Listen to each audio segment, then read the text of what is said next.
Shalom Galilei Family, yuk kita nikmati teh hangat. Teduhkan hati, hadirkan semangat. Firman Tuhan hari ini terambil dari Lukas 2 ayat 10-11. Lalu kata malaikat itu kepada mereka, "Jangan takut, sebab sesungguhnya aku memberitakan kepadamu kesukaan besar untuk seluruh bangsa. Hari ini telah lahir bagimu juru selamat, yaitu Kristus Tuhan di kota Daud." Saudara, apa yang terlintas dalam pikiran saudara ketika mendengar kata perang? Salah satu hal yang muncul di pikiran saya ketika mendengar kata perang adalah perang antara Palestina dengan Israel. Perang ini merupakan perang paling mematikan di antara 5 perang di Gaza bagi kedua belah pihak. Ribuan orang mati, belasan ribu orang terluka. Ketika mendengar kata perang, saya juga teringat tentang kasus perang dingin suami istri di Jepang. Pasangan ini perang dingin selama 23 tahun. Ketika ditanya alasannya, si istri berkata ini bermula dari kelahiran anak kedua. Sejak itu entah mengapa suaminya berhenti berbicara padanya.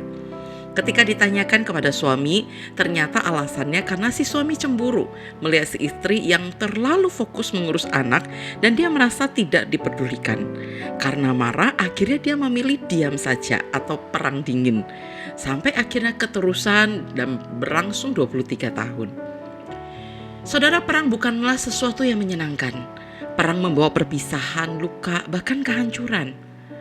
Saudara, peperangan juga terjadi antara Allah dan manusia ketika manusia memilih tidak taat dan mau menjadi sama seperti Allah. Kalau kita ingat lagi adegan di Taman Eden, saat itu Hawa tergoda dengan bujuk rayu iblis. Iblis berkata di dalam Kejadian 3 ayat 5, "Tetapi Allah mengetahui bahwa pada waktu kamu memakannya, matamu akan terbuka dan kamu akan menjadi seperti Allah, tahu tentang yang baik dan yang jahat." Saudara, manusia merasa perkataan iblis itu benar. Mereka ingin menjadi seperti Allah, merebut hak prerogatifnya Allah tentang baik dan jahat. Manusia ingin menentukan apa yang baik dan jahat menurut dirinya sendiri. Motif manusia diwujudkan dalam tindakan memakan buah yang Tuhan larang.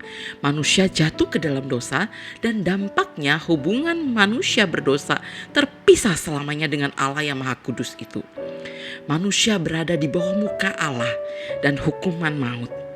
Dalam perang itu, Allah jijik melihat manusia yang berdosa. Dia memalingkan mukanya dari manusia.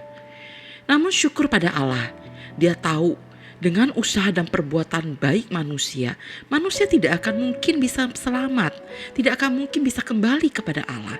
Sehingga Dia merancang jalan perdamaian itu bagi manusia. Dalam Kejadian 3 ayat 15, Allah berkata, "Aku akan mengadakan permusuhan antara engkau dan perempuan ini, antara keturunanmu dan keturunannya. Keturunannya akan meremukkan kepalamu dan engkau akan meremukkan tumitnya." Saudara, apa yang Allah janjikan digenapi dalam perjanjian baru. Ketika Yesus lahir ke dunia, kelahiran Kristus dan penebusannya sangat penting bagi kita. Kelahiran dan penebusan yang Kristus kerjakan memperdamaikan kita dengan 3 hal. Yang pertama, memperdamaikan hubungan Allah dengan manusia. Inilah yang malaikat beritakan kepada para gembala ketika mereka menjaga kawanan ternak pada waktu malam. Malaikat tersebut memberitakan kesukaan besar tentang kelahiran Yesus yang membawa shalom, damai dan kepenuhan itu. Allah sendiri memberikan anaknya yang tunggal sebagai penebus untuk merekonsiliasi hubungan Allah dan manusia, sehingga manusia diperdamaikan kembali dengan Allah. Dampaknya, yang tadinya Allah jijik dan memalingkan muka ketika melihat manusia, sekarang ketika Dia melihat kita, Dia melihat Kristus yang sudah berkorban bagi kita. Saudara, dampak yang kedua, kelahiran dan penebusan Kristus memperdamaikan manusia dengan dirinya sendiri. Saudara, kejatuhan manusia dalam dosa membuat manusia kehilangan kemuliaan Allah. Manusia yang tadinya tercipta segambar dan serupa dengan Allah kini telah rusak. Manusia tidak mampu memuliakan Tuhan karena dosa. Saudara, kelahiran dan penebusan Kristus memampukan manusia untuk melakukan pekerjaan baik yang dipersiapkan Allah sebelumnya, yaitu hidup memuliakan Tuhan. Saudara, kelahiran dan penebusan Kristus juga memperdamaikan hubungan manusia dengan sesamanya. Dosa merusak relasi antara manusia.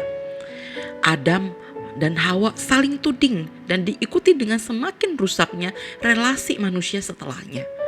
Kelahiran dan penebusan Kristus memampukan kita belajar berdamai dengan sesama.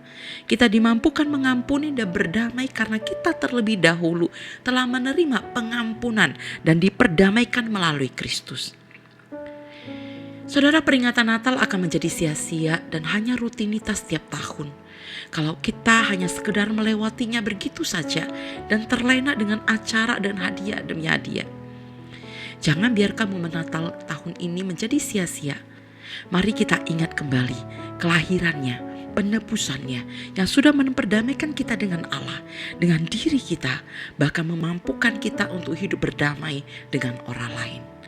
Mari kita berdoa.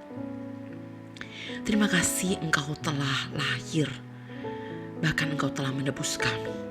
Terima kasih Engkau telah memperdamaikan kami dengan Allah, memampukan kami untuk kembali hidup memuliakan Engkau, memampukan kami untuk hidup berdamai dengan sesama kami. Tolong kami ya Tuhan untuk hidup menjalankan tujuan yang Engkau tetapkan bagi hidup kami, yaitu memuliakan Engkau. Dalam nama Tuhan Yesus kami berdoa.